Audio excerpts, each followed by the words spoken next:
¿Qué tal amigos? ¿Cómo están? Me da mucho gusto recibirlos nuevamente en este 6 de diciembre ya del 2023. Estos últimos 3 días aquí en Jalapa ha estado haciendo un frío Uf, atroz, uf. un frío que quien habita en el puerto de Veracruz no aguanta, ¿verdad, mi No, querida no, Mónica? olvídate. Pues yo tengo 13 años ya de haberme avecindado en Jalapa y sigo sintiendo el frío como el primer día y más estos fríos tan húmedos de los últimos días. Me imagino. Mónica, pues bienvenida, muchas gracias. Muchas gracias Me a ti. gusta siempre platicar de un poco de la historia de nuestros invitados. Y bueno, pues yo quisiera platicarles a ustedes que Mónica pues es periodista, ¿no? De profesión, pues tiene de estudios doctorales en cuestiones relacionadas Comunicación. con comunicación y es una experta en temas relacionados con género, con mujeres, y pues ella es una de las pocas especialistas que hay en este estado, que bueno, pues no son consecuentes, no son fáciles pues de dejar las cosas como las vemos en este estado en el que se dijo cuando comenzó esta administración que las mujeres, los desaparecidos y las desaparecidas iban a ser una prioridad. Se habló de que la atención hacia las mujeres iba a ser sin parangón, ¿no? Se hablaba de que iba a haber una atención sin ecuanón, y lamentablemente, pues desde hace 5 años creo que la titular del Instituto Veracruzano de la Mujer no existe, ¿no? Ni existe el instituto. Ni el instituto, un instituto que perdió dinero de la federación, Sí. tuvieron que devolver dinero cada año porque simple y sencillamente se olvidaron de eso. Mónica, bienvenida, muchas gracias. Muchas gracias a ti. Dame la oportunidad de decirle a tu auditorio que te aprecio y que en todos los espacios mediáticos en donde tú estés, que me hagas el favor de invitarme, yo siempre te acompañaré, agradeciéndote la atención que me brindas de considerar que tengo algo que decir y que estaré muy gustosa siempre de Y compartirlo. te agradezco porque en otros momentos lo has hecho, Así nos es. has pedido, nos has pues ilustrado con toda la Y información que tú manejas. te lo digo. Mónica, pues fíjate que no es fácil el tema No. de la mujer en Veracruz, la circunstancia que viven hoy las mujeres en Veracruz. Me hice unos acordeoncitos hoy, Mónica, porque pues me parece que la circunstancia de lo que está ocurriendo en Veracruz, a pesar de lo que se diga, a pesar de lo que se señale por parte de las autoridades, es una realidad terrible. Es espantoso. Lo que está pasando es grave. Nosotras las activistas, hace un par de años, a nivel nacional, hace un par de años, quizá dos, dijimos que el Estado que guarda la violencia en contra de las mujeres estaba en alerta nacional. Es tan grave que habría que declarar al país en alerta de violencia de género. Así, de esa magnitud. No Y solo Veracruz, Veracruz.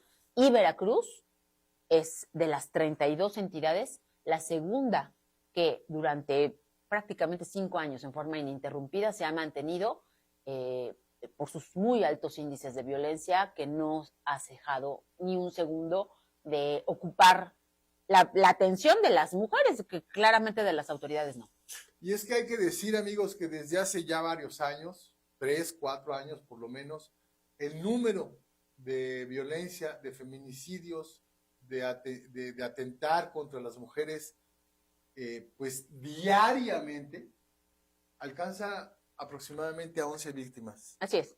Y además hay un dato, mi querido Walter, que si me lo permites, hay que mencionar y hay que traer al recuento del análisis de las cifras, del que poco estamos hablando y que es igualmente preocupante, que es el de las mujeres desaparecidas.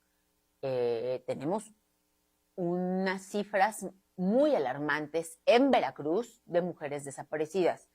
Y lo digo siempre, y no lo digo de manera irresponsable, si tenemos un índice tan elevado de mujeres desaparecidas y tú observas las fichas de búsqueda y en esas fichas de búsqueda notas que entre las mujeres desaparecidas hay una edad promedio y hay características físicas en promedio, eso por lógica te lleva a inferir que se trata de un asunto de trata. Crimen organizado. Crimen organizado y trata, y en el Estado. Y de eso nadie habla.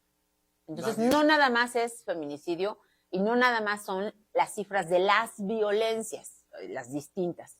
Es además las desaparecidas. Mujeres y niñas. Que además de lo que tú refieres y de lo que uno infiere, habría que decir que en Veracruz se habla de una cifra negra, una cifra que no está reportada sino por los colectivos, las colectivas, en la que pues se estima conservadoramente que el número de desaparecidos en el estado supera las 17,000 personas. Y no es el único ámbito en el que hay un subregistro. Qué bueno que mencionas este tema. Los gobiernos todos y los que prometen resolver los problemas públicos más, como sienten que es un agravio directo, que es un intento de denostación de sus opositores el hacer públicas las cifras de estos fenómenos delictivos y de violencia. Y entonces, lo que deberían de hacer, que es actuar para tratar de disminuir las cifras y prevenir las acciones que las motivan, eso no lo hacen. Lo que hacen es disfrazar las cifras. Maquillarlas. Entonces hay dos, por lo menos en cuanto al tema de feminicidios de manera específica, hay dos situaciones que hay que mencionar en forma muy clara. Por un lado, este gobierno federal y este gobierno estatal, en sus fiscalías, han tratado de promover una reclasificación del delito para evitar que muchas de las muertes violentas de mujeres sean consideradas como feminicidios. Entonces, las clasifican como homicidios dolosos o culposos. Le cayó la bala. ¿Quién sabe? No era contra ella, no la iban a matar, iba caminando por ahí y le cayó la bala, ¿no? Le disparó una nube. Entonces, esa situación por un lado, la reclasificación es una acción deliberada de parte del gobierno para tratar de ocultar la magnitud del problema público en cuestión. Y por el otro lado tenemos el problema procedimental, que efectivamente las fiscalías, los jueces y las juezas y quienes están a cargo de la impartición de justicia carecen de perspectiva de género y efectivamente al momento de hacer las indagatorias correspondientes, pues no consideran que un factor importante dentro de la investigación sea que la víctima era mujer y entonces, bueno, pues queda en otro tipo de clasificaciones por cuestiones relacionadas con el criterio que utiliza la autoridad respectiva para hacer la clasificación debida. De un delito, claro. Entonces sí, efectivamente hay un subregistro. Pues mira, sin querer, vamos con este primer tema que es el de feminicidio. Y pues para darles aquí a ustedes, amigos, un dato, pues quiero comentarles que en los últimos 3 años, de acuerdo con declaraciones del propio Poder Judicial del Estado de Veracruz, en todos del 2021, perdón, del 2021 al 2023, hay solo 68 expedientes, Mónica, por feminicidio. Y fíjate que hace un momentito mencionabas que hay otras organizaciones que tienen otras cifras, ¿no? Incluso en algún momento colectivas nacionales, un poco en desacato a esta reiteración de presentar cifras maquilladas, nos constituimos en un colectivo al que denominamos nosotras tenemos otros datos, justo en burla, ¿no? En sarcasmo, decirte, no, a ver, no inventes, ¿no? Permíteme tantito que te saque el abaco y contemos juntos. Entonces, bueno, a la par o paralelamente a esas acciones que a nivel nacional se han llevado a cabo, por ejemplo, en el estado de Veracruz está, y hay que decirlo, está el trabajo que se realiza desde el Observatorio Universitario de Violencias contra las Mujeres, que además lo hacen con una metodología muy simple, querido Walter. Ellas contabilizan los casos de feminicidio a partir de las consignaciones que se han hecho de estos delitos en los medios de comunicación. De ahí es de donde retoman los casos y al contarlas, simple y sencillamente no son equiparables las cifras. El número de feminicidios del que da cuenta el observatorio es superior al que da cuenta el Sistema Nacional de Seguridad Pública el que registra esta cifra y ahí ya hay una disparidad. Pues bueno, fíjate que estas cifras que yo te estaba dando del 2021 al 2023, hay solamente 68 expedientes, amigos, reconocidos como feminicidios en el estado de Veracruz. Lo alarmante o lo grave o lo preocupante no es este subregistro que al final del día, como estaba diciendo Mónica, debe ser infinitamente superior al que las autoridades refieren. Lo más grave de esta cifra es que de estos 68 expedientes que datan del 21 al 23, solamente, Mónica, 8 han culminado en sentencias condenatorias. Ese es el problema. 8 de los 68 feminicidios oficialmente reconocidos han terminado en una condena. Yo no sé si tú lo recuerdes, seguramente sí, tu oficio periodístico te lleva a tener una gran memoria. El 8 de marzo de este año, ¿le pareció buena idea al gobernador promover como acción, como logro de su gobierno, y además lo sacaron en video? No sé si fue spot o no fue spot, o solo fue una pieza de video que produjeron, pero decir, nosotros estamos actuando, tenemos 8 encarcelados, y dices, ajá, ¿qué porcentaje significa solo de la cifra que ellos reconocen? No es ni el 10%, vergüenza le debería de dar reconocer que su incapacidad institucional les lleva a no poder concretar las investigaciones que lleven a sentencias firmes. Eso solo nos habla de los altos índices de impunidad que existen en la materia. Y te voy a decir algo, querido Walter, en materia de violencias contra las mujeres, todas, la mayor parte de los casos que existen ni siquiera se denuncian. Ese es otro punto del que vamos a hablar en un momento. Pero también nada más para referir algo que dijo Mónica ahorita en relación a esta celebración del 8 de marzo pasado. No solamente hicieron ese video en el que se vanagloriaban, se regodeaban de haber sido eficaces en estas sentencias, sino que también pusieron pendones en el Palacio de Gobierno. Lo han hecho todos los años, amigos. Refiriendo que en este gobierno las mujeres son importantes. Amigos, vamos a ir a un corte comercial, vamos a empezar con el primer corte comercial, regresamos en 1 minuto. En 2 minutos aproximadamente, perdón, y estamos aquí en un momento.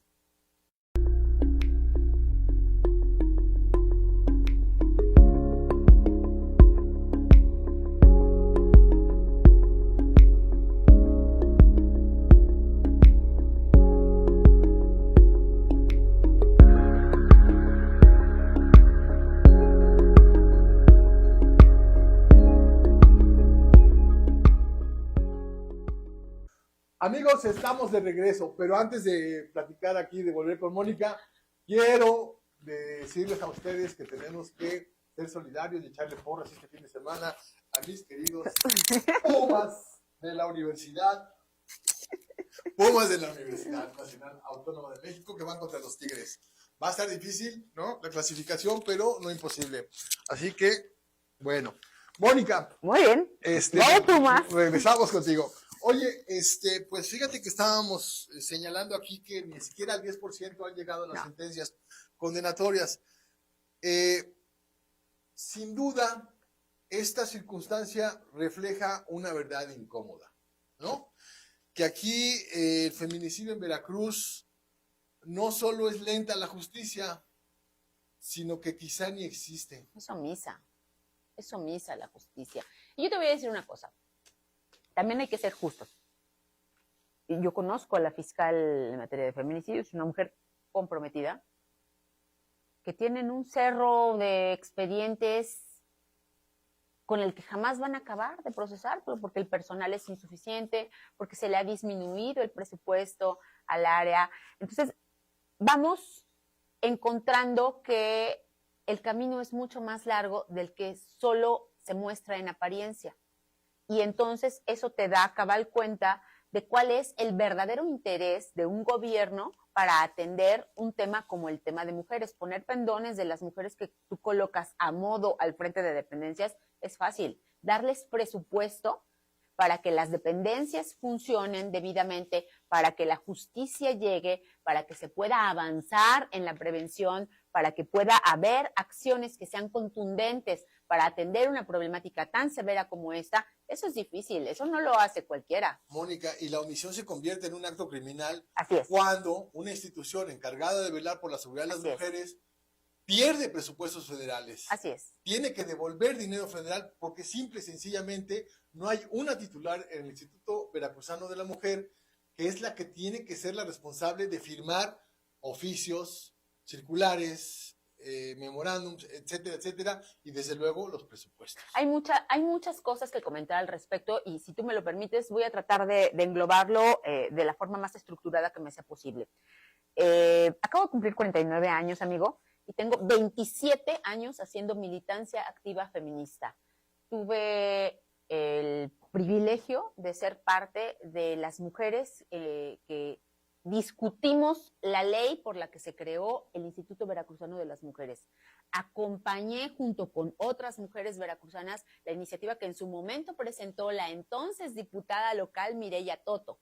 Y a partir de eso, después acompañar a la primera directora del Instituto Veracruzano de las Mujeres, desde la sociedad civil, para que su gestión fuera efectiva, y a la segunda y a la tercera yo misma contendí por la dirección del Instituto Veracruzano de las Mujeres en 2010. Con esto te quiero decir que hay una consecuencia congruente de acompañar la causa de las mujeres a lo largo de todos estos años de vida y jamás habíamos estado tan mal como estamos ahora.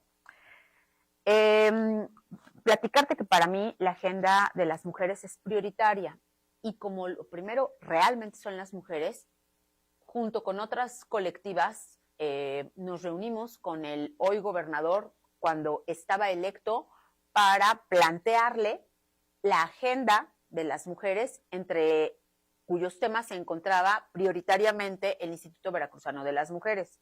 Y él ante nosotras se comprometió, razón por la cual nosotros le elaboramos una agenda y le acompañamos para la realización de ese evento que tú refieres, que es el evento de cero tolerancia de violencia contra las mujeres, que lo hicimos nosotras en compañía del gobierno del estado. Fue un acto de confianza de las feministas de la sociedad civil para este gobierno que nos defraudó. Porque les habló nos muy bonito. Engañó. Antes de tomar posesión estuvo reuniéndose con ustedes. Sí, en efectivamente. El Recreativo Jalapeño, si no me equivoco. En varios lugares. Tuvimos varias reuniones. Yo recuerdo una reunión que hubo ahí. Sí. Estuvo también incluso un funcionario que hoy ya no está, que era el secretario de gobierno. Justamente eso te iba a decir.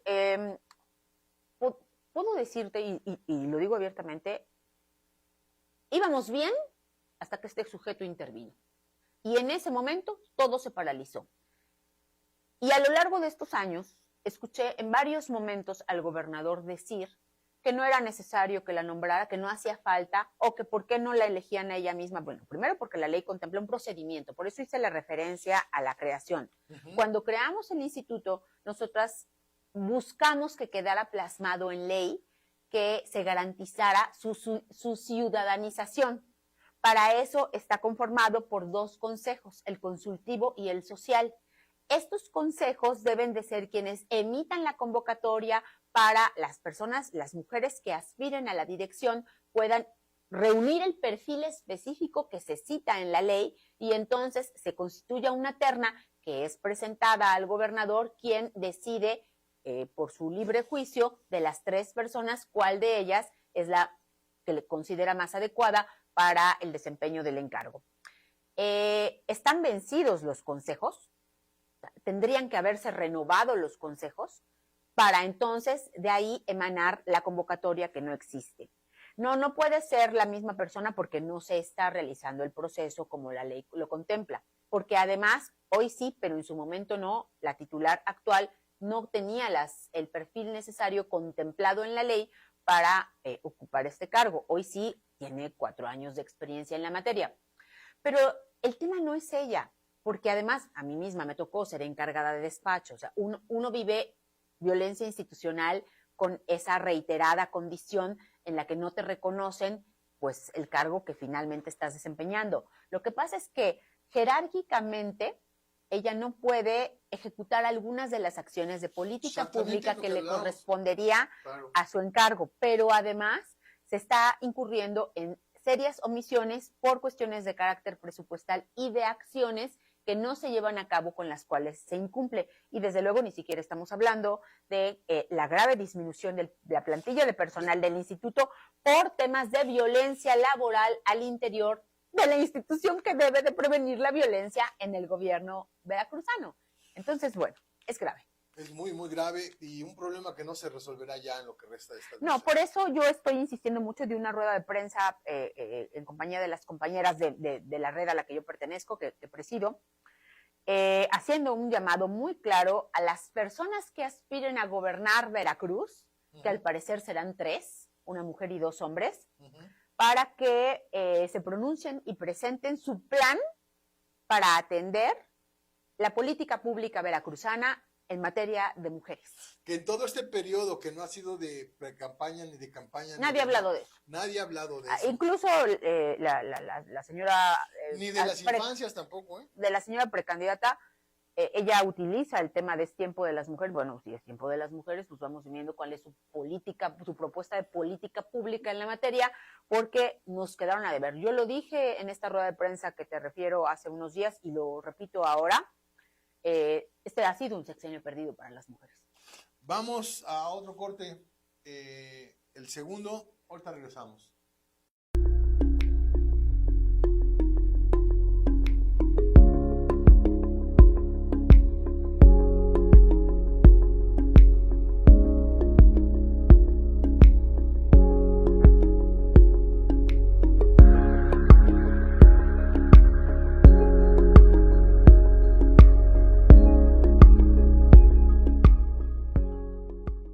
Amigos, muchas gracias por seguirnos acompañando.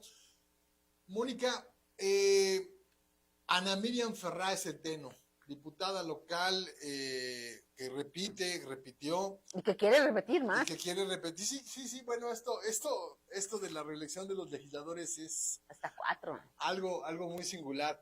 En el Congreso de la Unión, pues nada más el 90%, 471 diputados se quieren reelegir. Y aquí en Veracruz, de los 50 que hay, no sé cuántos tengan este interés, pero la verdad es que su trabajo legislativo pues deja mucho que desear. Y no es que yo lo diga por decir, ¿no? Hay muchísimas evidencias de esto que está sucediendo. Pero bueno, a lo que yo me quería referir es que el 28 de febrero Ana Miriam presentó una iniciativa para, o habló de que iba a presentar una iniciativa para hablar, incrementar y tipificar la violencia vicaria.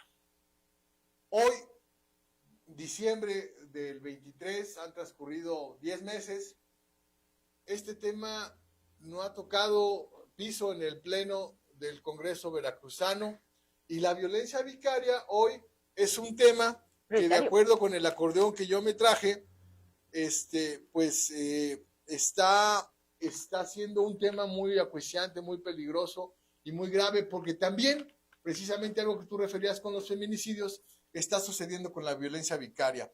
Es tanta la omisión de las autoridades, es tanto el compadrazgo del que se valen algunos hombres para pagarle a los jueces para que dilaten los procesos, que hoy la gente, las mujeres, prefieren mejor no denunciar la violencia de la que están siendo objeto. La violencia vicaria tiene que ver, amigos, con aquella violencia que se ejerce en contra de un cónyuge y que se utilizan a los hijos de ese matrimonio para poner en contra de determinado cónyuge al otro. Esto puede ocurrir también de igual forma de parte de los hombres o de parte de las mujeres, pero es muy evidente porque eventualmente somos los hombres quienes tienen esta capacidad económica. También las mujeres pueden dar pensión alimenticia si se demuestra que ganan más dinero que el excónyuge. Pero en términos generales, digamos, y por el comportamiento patriarcal al que estábamos acostumbrados, así es un común. La tendencia mayoritaria es que la ejercen los hombres con respecto a las mujeres. Y aquí también tenemos una circunstancia muy, muy grave. Otra vez volvemos a las cifras oficiales y es tremendo referirles, amigos, que De acuerdo con las cifras que el propio Poder Judicial de la del Estado existen, en el Estado de Veracruz solamente hay registrados, ¿qué crees? 35 casos de violencia vicaria en un estado donde somos una población de casi 8 millones de habitantes. Solo 35. Solo 35 expedientes sobre violencia vicaria existen en el estado. A nivel nacional, en la República Mexicana, hay registrados más o menos 3.152 casos de madres que han reportado violencia vicaria en contra de sus cónyuges, lo que más o menos, en términos generales, arroja que en una condición de indefensión y de violencia están viviendo aproximadamente 6.175 infantes que tienen que soportar y enfrentar esta circunstancia. Y bueno, vuelvo al tema de Ana Miriam Ferráez, la diputada de Jalapa, que se llenó la boca diciendo que pues iba a lograr que esta iniciativa para tipificar la violencia vicaria saliera adelante. Ni siquiera, ¿no?, su grupo parlamentario ha podido llegar a discutir con seriedad este tema, y hoy en el estado de Veracruz no hay quien atienda este problema. ¿Cómo enfrentar este tema también, Mónica? Bueno, permíteme hacer un pequeño recuento en este asunto y comentarte que la iniciativa originalmente la elabora la diputada Ruth Callejas. Okay. Esa es la misma iniciativa que retoma la diputada Ana Miriam Ferráez por cierta ósmosis que ocurrió allí en el proceso. Exactamente la misma iniciativa. Exactamente la misma iniciativa es la que ella presenta, y nosotras, como tú bien sabes, en el capítulo Veracruz de la Red Nacional de Mujeres Defensoras de la Paridad en Todo, tenemos 8 diputadas locales. Una de ellas es la diputada Ruth Callejas, las 2 diputadas priistas. Del PAN es la diputada Nora Jessica, la diputada Itzel Yescas, la diputada Vero Pulido, la diputada Citlali, y ya no me acuerdo quién me falta. La Verde Morena. Bueno, ok. Entonces, platicamos este tema internamente y decidimos soltar la iniciativa para darle nuestro apoyo a la ley Monse, pensando que podía ser una por otra, y entonces vamos por el bien mayor, que es el apoyo a las mujeres. Esta es la segunda legislatura paritaria en la historia del Congreso del Estado de Veracruz, y es la peor legislatura que ha habido en el poder legislativo veracruzano. No han aprobado ninguna sola iniciativa para mujeres, de ningún grupo parlamentario. La mayoría que ejerce Morena en el Congreso local no ha permitido pasar ninguna iniciativa de la oposición en general, pero iniciativas de mujeres, ni siquiera las que ha presentado Morena han sido aprobadas. De tal manera que, ciudadanas y ciudadanos, yo les invito a que ustedes tomen su decisión electoral, sobre todo cuando se trate de una persona que aspira a ser reelecta a partir del resultado que les dé del trabajo legislativo que han desarrollado, porque si no, estamos reeligiendo gente que no va a trabajar. Y desafortunadamente en eso no se puede, la sociedad no interviene. No, ¿cómo no? Sí interviene. ¿Cómo no? Hay que aprender a exigirle, oiga, a ver cuáles iniciativas presentó usted y cuáles le aprobaron. Y entonces así voy a tomar la decisión de si yo le refrendo mi confianza o no le refrendo mi confianza. Pero en el caso de los que se van a reelegir, ahí no puedes tú. No, es su partido político. Es su potestad. Es su partido político el que decide respaldarles o no respaldarles.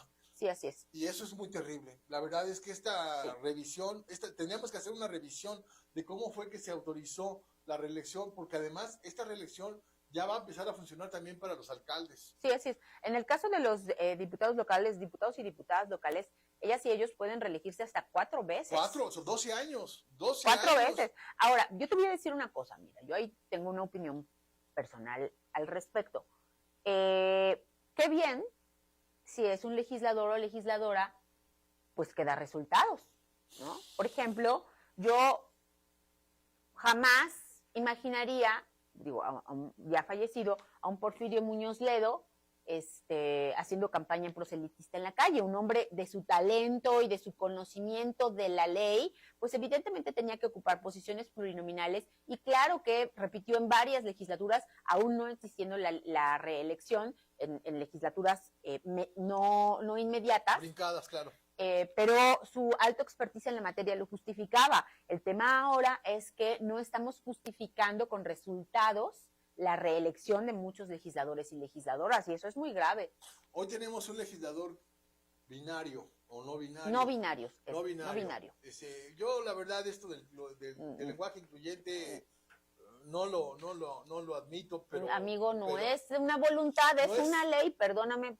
Sí, yo sé que este es un tema que... Muy respetuosamente, tu preferencia personal no, pero no Mónica, está en la ley. Pero vuelvo a esto, o sea, yo no estoy de acuerdo, no lo comparto, no lo admito, porque además es una degradación del idioma. Pero más allá de esto, yo quiero referirme a este diputado no binario, porque es el único que ha logrado beneficios propios, ¿no? El hombre ya se cambió el nombre, el hombre llega y pone una bandera arcoíris, y es la única que está siempre en las sesiones, porque él nunca está. El hombre no ha hecho nada por su comunidad, o ha hecho muy poco. El hombre disfruta, ¿no?, de los privilegios que le da el ser diputado, y hoy el hombre que no asiste, que no está, que no platica, ¿no?, que no contribuye con ninguna iniciativa, quiere repetir. Bueno, y como él... Y así como él, hay otros. Otros y otras, ¿no? Sin duda alguna, y hay que ejercer nuestra ciudadanía con mucha mayor responsabilidad y exigirles cuentas, sobre todo cuando ya desempeñaron el cargo que aspiran a repetir, porque eso ya nos da cuenta de cuál es su responsabilidad. Cuando llegan por primera vez, bueno, pues está el voto de confianza, ¿no? De, bueno, yo quiero creer que sí va a ejercer con responsabilidad el cargo, pero cuando ya estuvo en él y ni siquiera se toman la molestia de asistir a las sesiones, pues sin duda alguna eso es algo que la ciudadanía tiene que valorar y ustedes los medios de comunicación difundir para que la ciudadanía tenga más elementos para poder hacer la toma de decisiones. Nosotros, por cuanto hace a la sociedad civil organizada, desde las colectivas, créeme que estamos haciendo la puntualización y creo que ameritaría hacer una ficha, por lo menos de quienes aspiran a reelegirse, es decir, a ver qué hizo, para ver si vale la pena o no. Hoy tenemos un problema, los medios de comunicación, los representantes de los medios de comunicación tenemos una grave circunstancia. Yo no quiero personalizar lo que a mí me ocurrió en un momento en el Congreso, cómo se me impidió el paso por haber sido crítico, por haber señalado cosas que sean evidentes y que se hacían. Podías ampararte. Me amparé y gracias a eso pude regresar al Congreso. Pero más allá de eso, esta violencia que se comete contra alguien que levanta la voz porque está viendo cómo se está haciendo infamias cuando se están en el servicio público, se tiene que cumplir. Y perdóname, pero eres un servidor público y tienes que ser exhibido y se te tiene que preguntar. Y los recintos son públicos, no pueden limitar el acceso, ¿no?, a las personas. Bueno, pues así ocurrió. Hoy yo vivo una violencia, ¿no?, en la que el jefe de seguridad del Congreso, cuando voy al Congreso, me anda persiguiendo detrás de mí, anda muy ocupado viendo dónde ando, con quién ando y con quién platico, ¿no? Cuando él no puede, me manda a 2 policías para que... ¿Puedes demandarlo por acoso? Pues mira, lo he hecho, Mónica, y las instancias no han hecho más.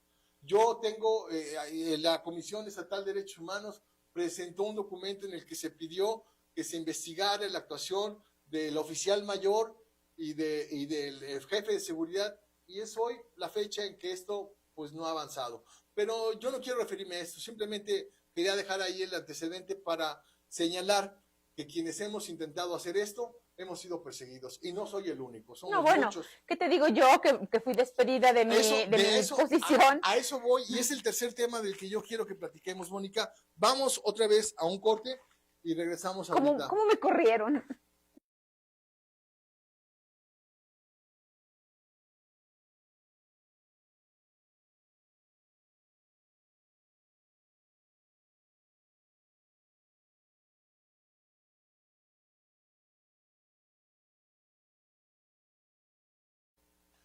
Bueno, pues ya estamos de regreso, amigos. Mónica,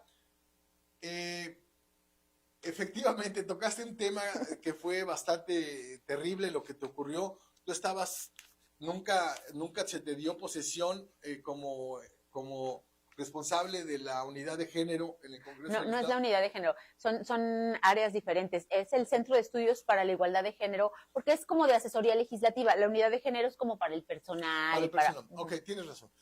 Esta área que estuviste tú ahí como encargada,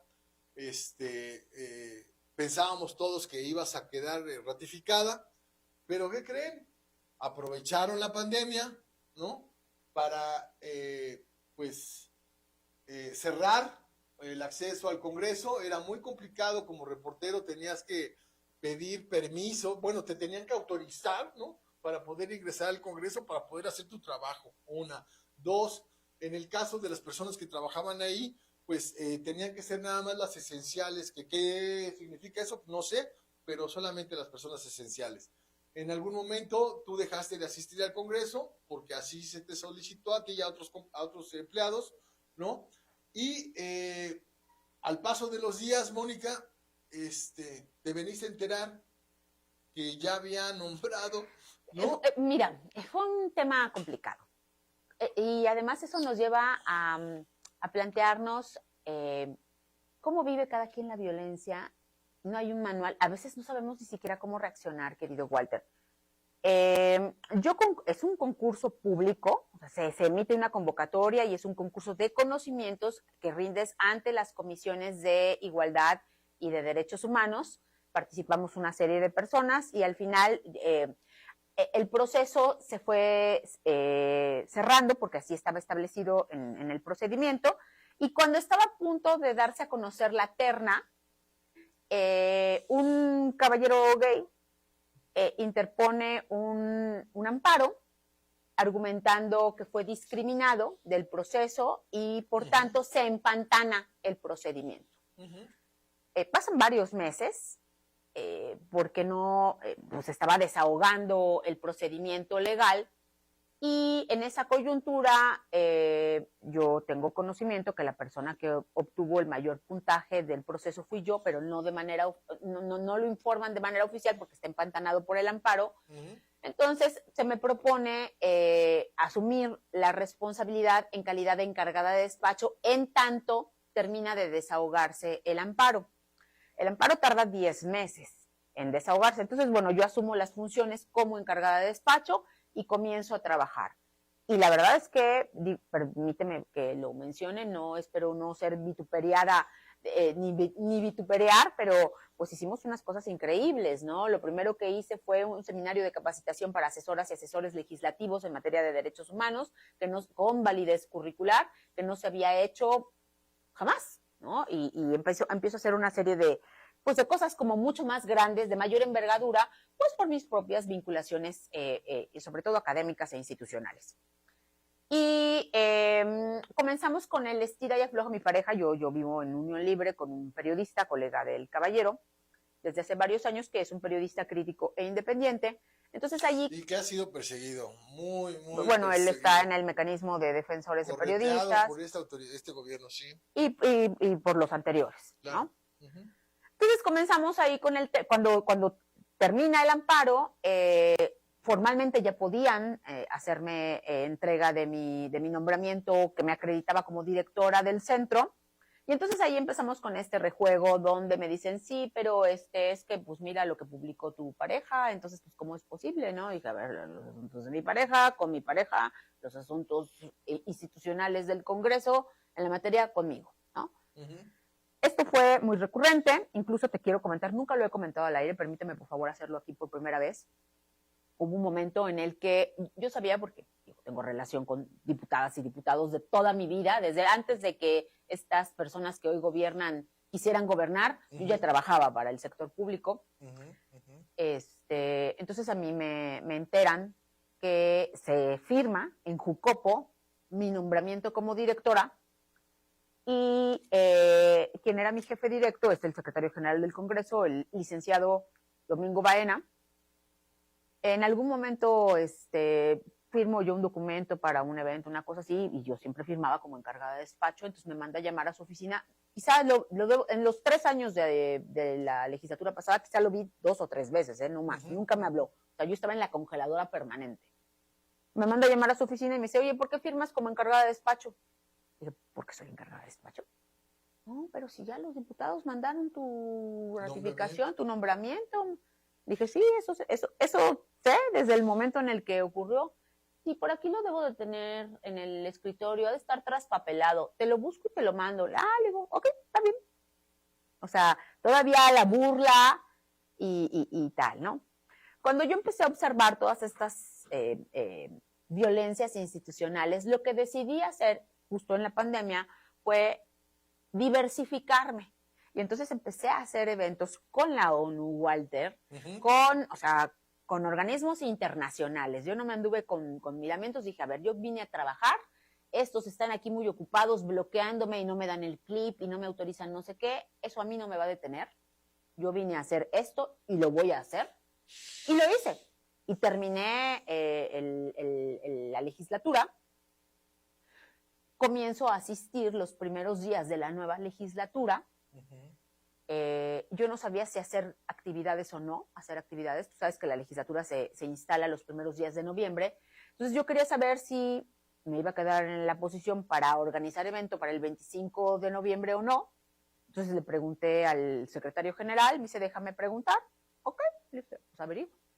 Y el día de la comparecencia del secretario de Salud fallecido, ¿te acuerdas cuando le faltaron al respeto a la diputada Nilú Ingram, que le dijo que parecía una diputada totalmente... Ese día me llama a su oficina en presencia del contralor, me pide que me siente, así como si fuéramos amigos, y me siento y estamos viendo la falta de respeto del secretario de Salud a la diputada en la televisión de su oficina.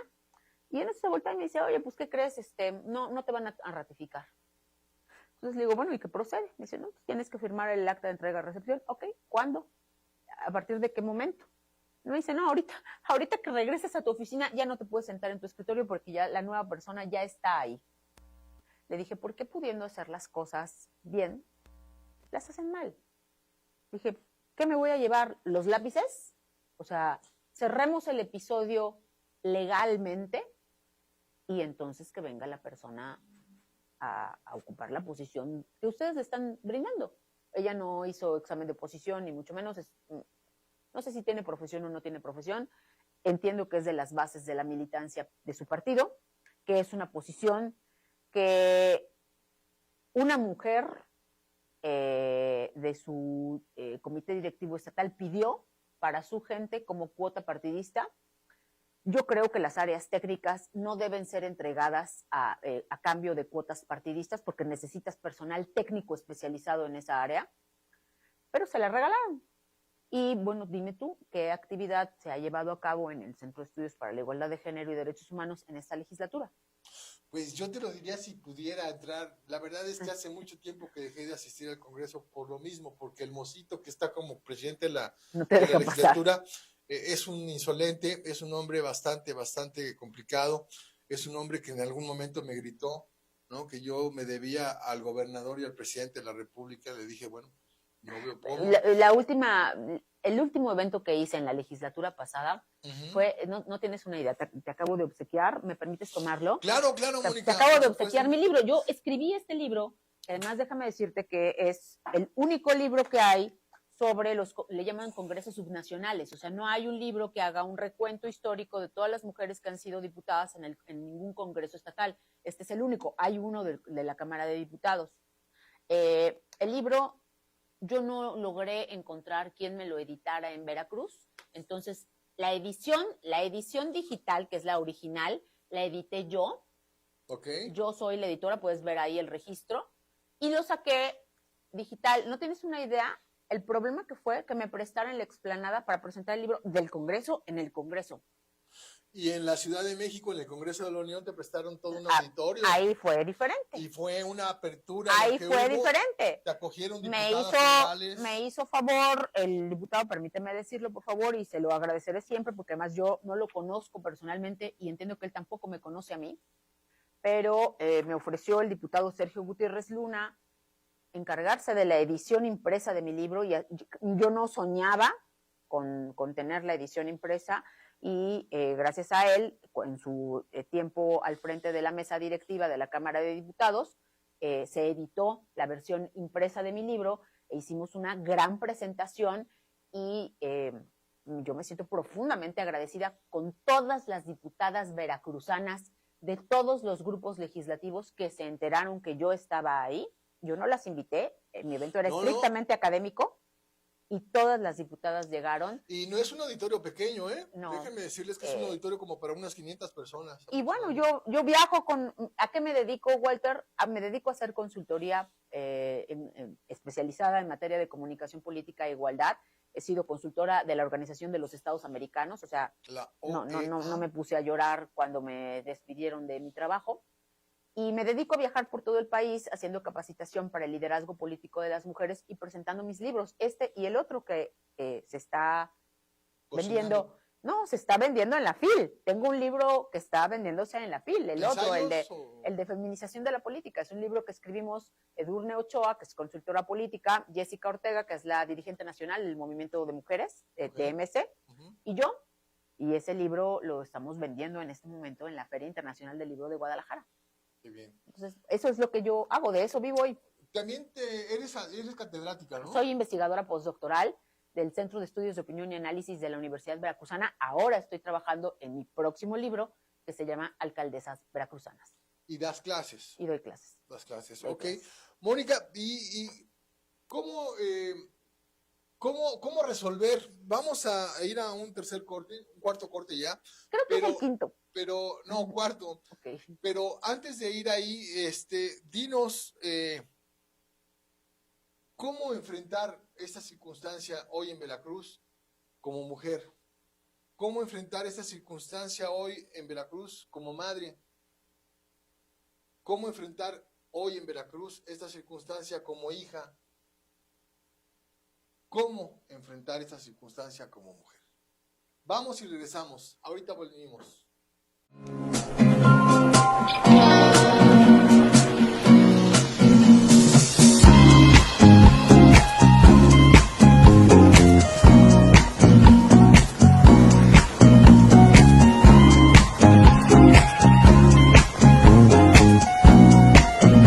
Amigos, ya estamos de vuelta. Mónica, te dejamos ahí varias preguntas.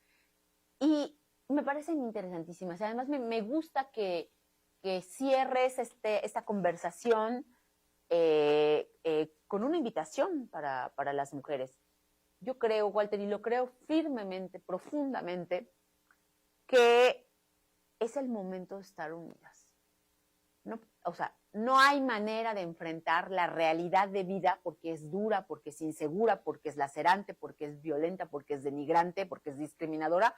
No hay posibilidad de enfrentarla estando solas. Necesitamos organizarnos. Y eso se dice fácil, pero es muy difícil porque sí, nos unimos y rozamos, nos peleamos. Está complicado el asunto, ¿no? Y entonces dicen, ya ves, no pueden estar juntas y ustedes no se llevan bien y no sé qué. Pues claro, o sea, tenemos miles de años donde el sistema patriarcal nos ha enseñado a estar solas en casa. Esto de salir al mundo y juntarnos con otras y platicarnos nuestras cosas y fortalecernos mutuamente es nuevo.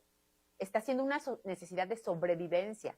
Entonces, esa necesidad nos está llevando también a aprender a convivir, a tolerarnos, a respetar nuestras diversidades, a entender que tú eres tú y yo soy yo, pero nos une una sola cosa, que es ser mujeres. Y eso es el punto que debemos de defender. Creo que este es el momento, perdón, en donde tenemos que organizarnos socialmente. Recuerdo muy bien cuando tomé la decisión de fundar este colectivo en Veracruz, en el que estoy ahora. Mujeres a quienes yo respeto profundamente y me voy a permitir mencionar su nombre porque además es mi maestra en toda la extensión de la palabra, Marta Mendoza Parisi, que es una gran amiga mía. Me dice, Mónica, ¿todavía tienes ganas? Porque además ella sabe, digo, que venimos de un montón de organizaciones que fundamos o a las que nos sumamos, con las que nos divorciamos, porque pues a veces ya no se puede caminar juntos, porque hay puntos en los cuales difieres y son irreconciliables, pues me dice, ¿todavía tienes ganas de ir a armar más organización y tratar de hacer colectivo? Le dije, es que no encuentro otra manera, de seguir adelante. Es claro que con las instituciones no contamos. ¿Hacia dónde vamos? Va a ser la desaparición de las instituciones, Walter. O sea, y probablemente esa decisión esté siendo tomada por las altas esferas por cuestiones de carácter presupuestal, pero también por su enorme incapacidad y por su complicidad. Entonces, ¿qué nos queda a las mujeres? Hoy día en el país, el único apoyo seguro que tiene una mujer que vive una situación de violencia es acudir a una organización de la sociedad civil, no a una institución. Las activistas estamos amortiguando el golpe de la violencia. Yo hoy día, Mónica, no estoy en ninguna organización, en una institución pública, Sí. No pertenezco a ningún partido, no ejerzo ningún cargo de elección popular y yo atiendo 5 casos de violencia mensuales. Y los atiendo y no eres abogada. Y no soy abogada, amigo. Y si hay que entrarle, hay que entrarle. O sea, esto lo resolvemos entre nosotros. Y esta sororidad, pues atiende todo, porque atiendes cuestiones médicas, atiendes cuestiones psicológicas, atiendes cuestiones... Lo que haya que hacer, amigo. Y gastas, ¿no? Y fíjate que ese es un tema bien interesante. En los últimos tiempos se han compartido en nuestras redes comunitarias de colectivas y esto, peticiones de ayuda de colegas activistas que están en una situación de precariedad bárbara y que se pide colaboraciones económicas para que pueda enfrentar tal compañera su problema de... Entonces tú dices, o sea, encima de que estamos haciendo lo que el Estado no está haciendo, lo estamos haciendo sin un centavo y a veces dejando de comer, muchas mujeres, no es mi caso, no me victimizo de ninguna manera, muchas dejando de comer para darle la comida a otros. Entonces, yo creo que el Estado mexicano, no este gobierno estatal, el Estado mexicano tiene una deuda con las activistas, con las madres buscadoras, Walter, tú lo decías, bueno, madres y padres, pero en su mayoría son mujeres. O sea, ¿cómo es posible que tengan que ir a acabar con sus manos para encontrar una partícula del hueso, del fémur, de quien probablemente pudo haber sido su hijo? Y eso les da paz. Y es gracias a estas mujeres que hoy sabemos que en Veracruz existe la fosa clandestina más grande del país. Gracias a ellas es que se descubrió esta fosa y se descubrieron no sé qué cantidad de huesos, El Estado está en deuda con las mujeres, ¿no? Entonces, ¿qué nos queda a las otras? Organizarnos, estar juntas. Es difícil, lo sé, pero lo dice Marcela Lagarde y lo dice bien, que el acto político más trascendente que hagamos es estar unidas. Tengamos la convicción de estar unidas. ¿Cómo debemos los hombres? Y no porque se trate de distinguir, ¿no? Hombres, mujeres, pero hay desde luego en la misma escena de las familias un comportamiento para que el hombre siga siendo el conchudo, el huevón al que se le sirve, al que se le atiende, al que no hace nada de las tareas domésticas porque eso le corresponde a la mujer. Ese es su papel. Pero ya estamos en otra época, manito, ¿eh? Pero o sea, sigue siendo. Ya, y cada vez menos. Y además, las juventudes, no hay manera de que ese chip que a personas de nuestra edad nos fue suficiente para entender que le tenías que servir el plato a tu hermano mayor, a las juventudes actuales eso no les entra en la cabecita. O sea, ya el mundo cambió, ¿eh? ¿Es cierto, Michelle, eso? ¿Sí? Ok. Ya, esto no les, o sea, y porque te lo mando yo y pues, ¿por qué me lo mandas tú? Pues sírvele, o sea, no, ya no es suficiente. Bueno. Entonces, hay dos procesos que son bien importantes que están pasando, lentos, pero están pasando. Por un lado está el tema de las nuevas masculinidades, ya los hombres de todas las edades están comenzando un proceso de deconstrucción para entender que lavar los trastes no hace que se les caiga las manos y que cargar a la criatura no hace que sean afeminados. Y el otro problema que es el eje rector de la acción pública en todo el mundo y en México incluido, que es el nuevo sistema de cuidados. La pandemia nos rebasó a las mujeres, porque tenemos que ir a hacer el home office, pero además ponle la lavadora, haz la tarea del hijo, préstale el celular para que se ponga en la clase, en la teleclase y todo esto. ¿Cuál fue el costo de todo eso? La salud mental. Entonces, basta, lo paramos y hay una nueva regulación que promueve el tema de la política de cuidados. Pues ya basta, ¿no? Ya basta. Cuidar es tarea de todos y de todas. Yo me estoy riendo ahorita un poquito porque me acuerdo de hace rato en la mañana. Tengo la fortuna de que mi madre está por cumplir 97 años. ¡Wow!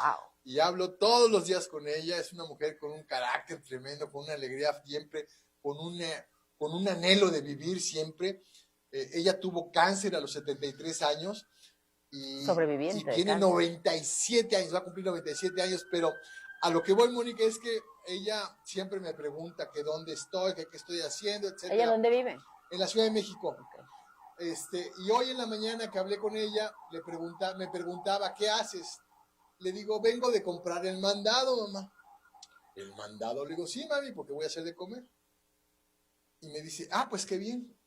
Le digo, fíjate, mamá, que no nada más soy un objeto sexual. Mi vida, digo, tú me ves así de guapo, pero también sé hacer la comida. No nada más soy un objeto sexual, mamá, también sé hacer la comida, ¿no? Le dio mucha risa, nos reímos mucho. Pero... Y sí digo que de todas las edades, amigo, porque efectivamente, a ver, o sea, las mujeres mayores no se sublevaban no por falta de ganas, ¿no?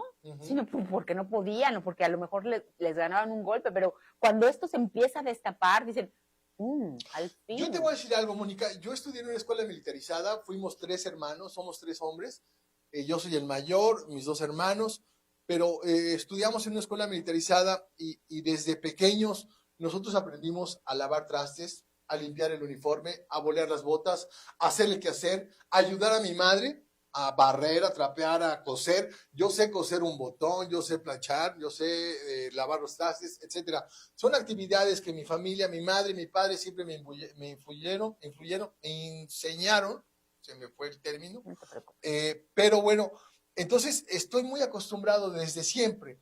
En la escuela militarizada teníamos que tener los uniformes limpios, los escudos limpios, las botas boleadas. Entonces, y era una actividad en la que teníamos que siempre estar ayudando. Y en este caso, mi madre trabajaba todo el día, preparaba la comida de la noche que nos dejaba el otro día. Yo, como el mayor, me encargaba de llevar a mis hermanos, de llegar a la casa, quitar una ropa, calentar la comida, servir, lavar los trastes, hacer las tareas, etcétera, etcétera. Esos roles, o sea, son indispensables para esta nueva convivencia. Las mujeres y los hombres estamos reaprendiendo. ¿Es un proceso lento? Sí, pero es un proceso que ya inició. Yo te puedo decir que lo tengo aprendido desde hace 50 años, 40 años. Yo tengo 58 años de edad y desde que tengo, pues no sé, yo entré a esa escuela a los 8 años y desde los 8 años me voleo, me limpio. Mi madre, claro, lavaba, pero nosotros nos tocaba sacar en aquel tiempo, las lavadoras eran distintas a las como son hoy ahora. El chaca-chaca. Era un rodillo, claro. Exactamente, con el que se secaba la ropa, ¿no? Y se tendía. Entonces, había que planchar el uniforme, había que velar las botas. Entonces, es una actividad de la que estábamos acostumbrados mis hermanos y yo desde muy pequeños.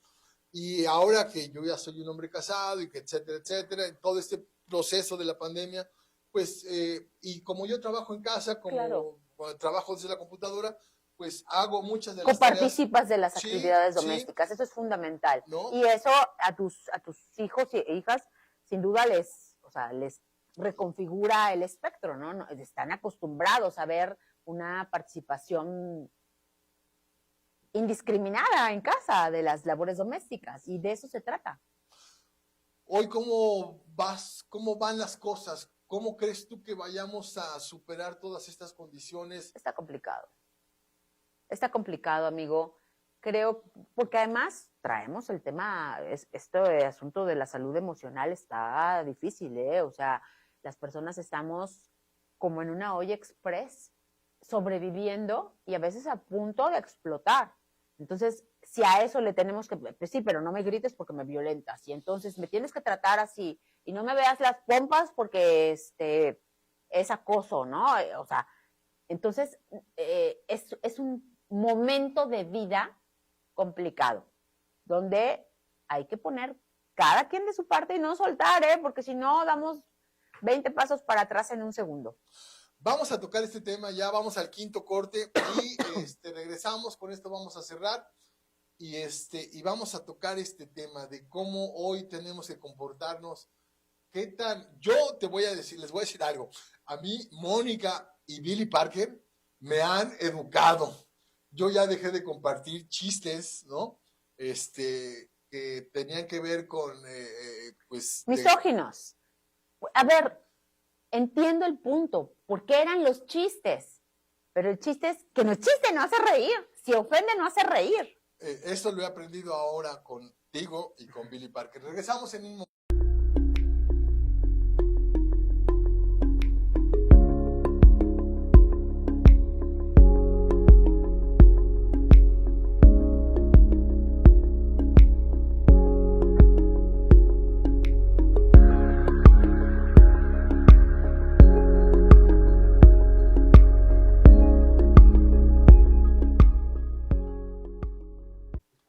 Amigos, estamos ya en esta última parte ya del programa. Mónica, muchísimas gracias. No, te agradezco hombre, gracias mucho. a ti, qué rica conversación. Y es tan poquito el tiempo, ¿no? Es una hora, pero bueno, se nos hizo muy rápido. Mónica, hoy vivimos una condición en la que hay que ser respetuosos con las personas, con las mujeres, con los menores, con los iguales y con los distintos, ¿no? Hoy tenemos que hablar de una pluralidad que, aunque no la queramos reconocer, tenemos que aceptarla porque es la que nos guía hoy en la humanidad, en la sociedad. Yo, la verdad, sí tengo una gran complicación con esto del lenguaje incluyente y con ciertas actitudes que no me terminan de convencer, pero bueno, estaba yo viendo el otro día que en Francia, por ejemplo, se va a dejar de usar el lenguaje incluyente porque a los senadores, ¿no?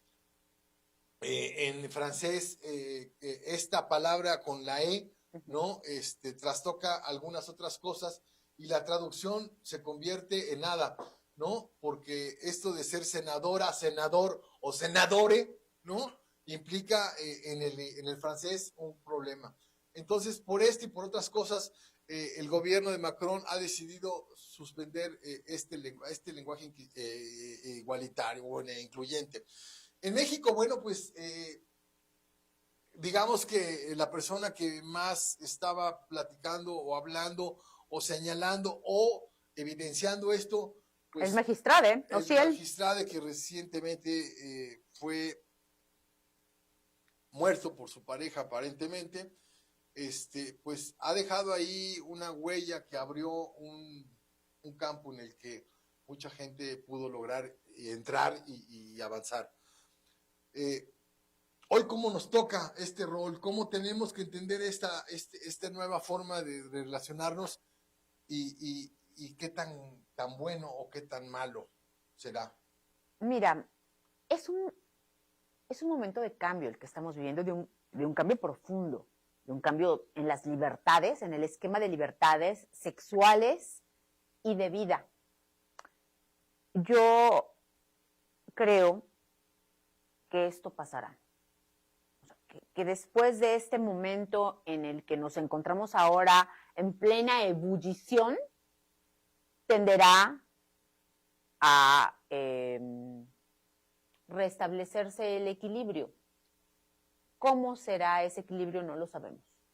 No lo sabemos. Efectivamente, por ejemplo, ¿no? Estas leyes en materia de identidad sexual que se aprobaron en países como Inglaterra y España, que estaban situados como a la vanguardia con respecto al tema, ya las están revirtiendo porque empezaron a evaluar los impactos negativos posteriores a su aprobación. De tal manera que todavía estamos en el proceso de la experimentación. ¿Qué pasa con México? Porque, por ejemplo, hay países de América Latina que están viviendo con mucha efervescencia la diversidad sexual, como por ejemplo Argentina, de manera particular Argentina. Yo creo que México no va a entrar con tanta fuerza a esa dinámica por el exacerbado costumbrismo de la población y por las prácticas de misoginia y tal. Yo te voy a decir una cosa, y por eso te decía, es que no es de preferencia, es que está en la ley. Si tú me preguntas a mí, Mónica, ¿cuál es tu postura? Yo te voy a decir que yo soy abolicionista. ¿Qué es ser abolicionista? No. Ok. No. Interesante. Yo soy abolicionista. ¿Por qué? Porque, por ejemplo, en lo electoral,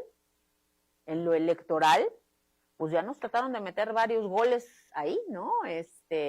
Tratando de hacer pasar a usurpadores de la transexualidad, sí, claro, en posiciones de mujer.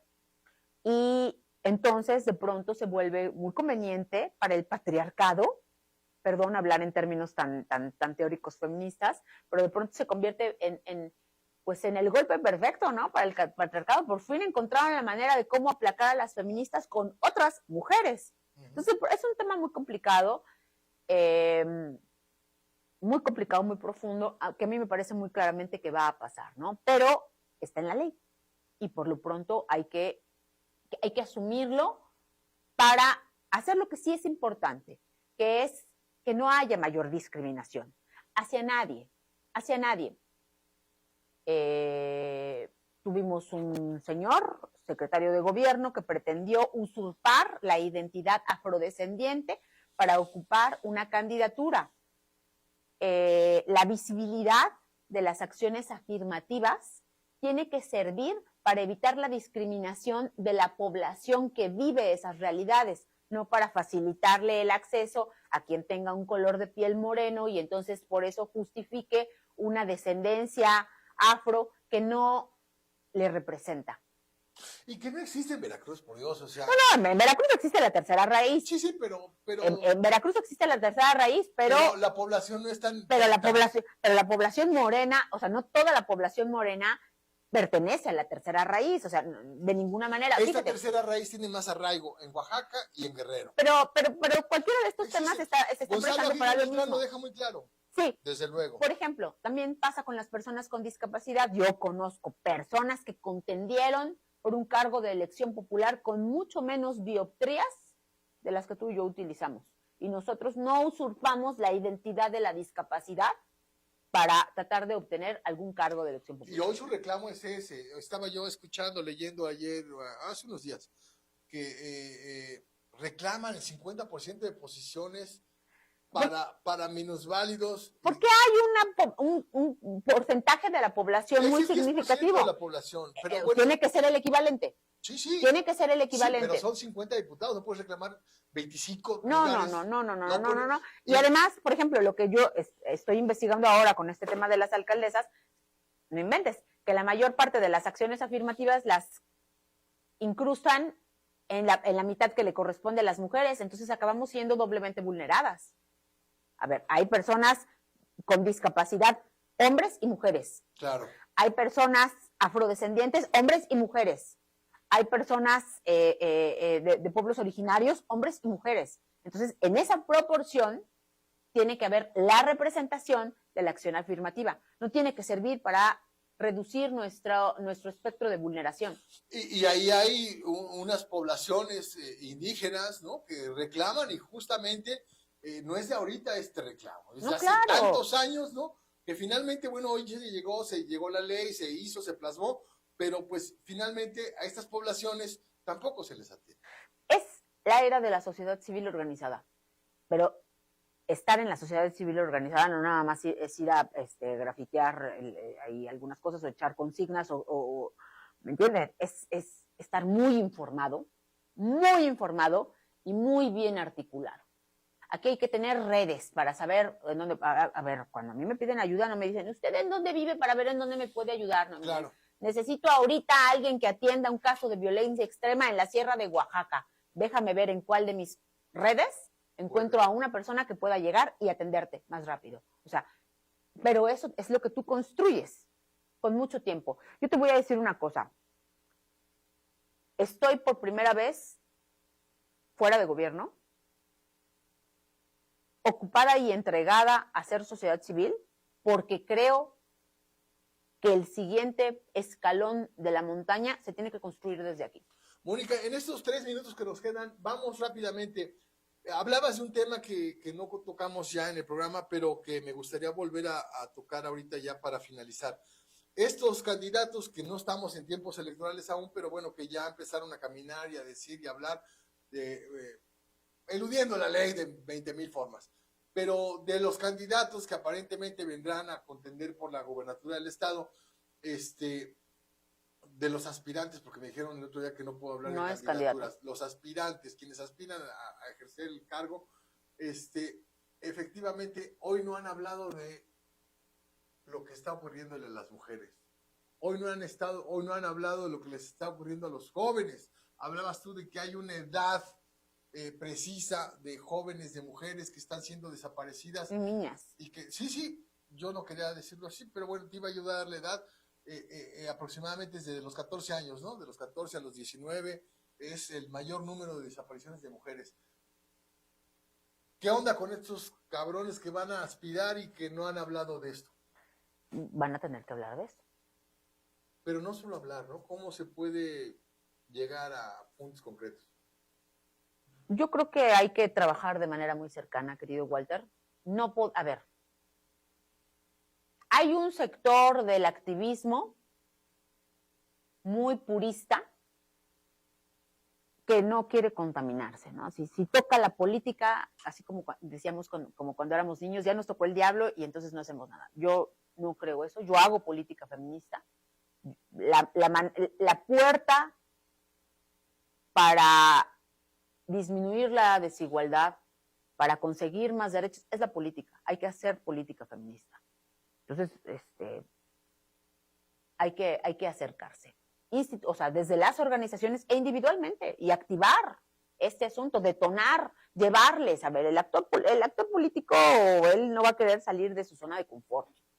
Cualquiera que sea, de cualquier partido, no va a querer salir de su cuadrado perfecto. Entonces, ¿quiénes somos quienes tenemos el pulso de la realidad y de las necesidades? Pues lo tenemos nosotros. Entonces, hay que exigirles, hay que ir y exigirles. ¿Habría que darle algún espacio a estos activistas a nivel federal? Porque a nivel estatal creo que sería perder el tiempo, ¿no? Bueno, lo que pasa es un tema complicado. En el estado de Veracruz y en Jalapa en particular hay una tradición de activismo muy fuerte que el tema es que pues está identificada muy cercanamente con el partido que hoy gobierna. Entonces, y el partido que hoy gobierna no admite disensos de nadie. Entonces, ¿qué es lo que ha pasado? Pues muchas de estas compañeras se han callado. Muchas, no todas. El tema es ser disidente siempre, amigo. Ser disidente. Ser disidente ante la injusticia, no ante la persona ni ante el partido. Ante la injusticia. Ante la injusticia. O sea, ¿y cómo lo vas a restablecer? Pues haciendo puentes de acercamiento, ¿no? Yo seguramente voy a estar cercana al proceso electoral, porque lo que hago es política feminista. Hay quien hace activismo en la capacitación estrictamente, pues esa es una función específica y su presencia es fundamental. Yo lo hago desde esta... Por eso tengo una organización de mujeres políticas que defendemos la paridad. ¿Dónde voy a defender la paridad? ¿En la loma? No, en la acción política. Mónica, muchas gracias. Un gusto. Gustazo. Recibirte. Amigos, ¡vivan los por Pumas! acompañarnos. Arriba los Pumas. Vamos a estar ahí pendientes. Gracias. Muchas gracias. Nos vemos la próxima semana.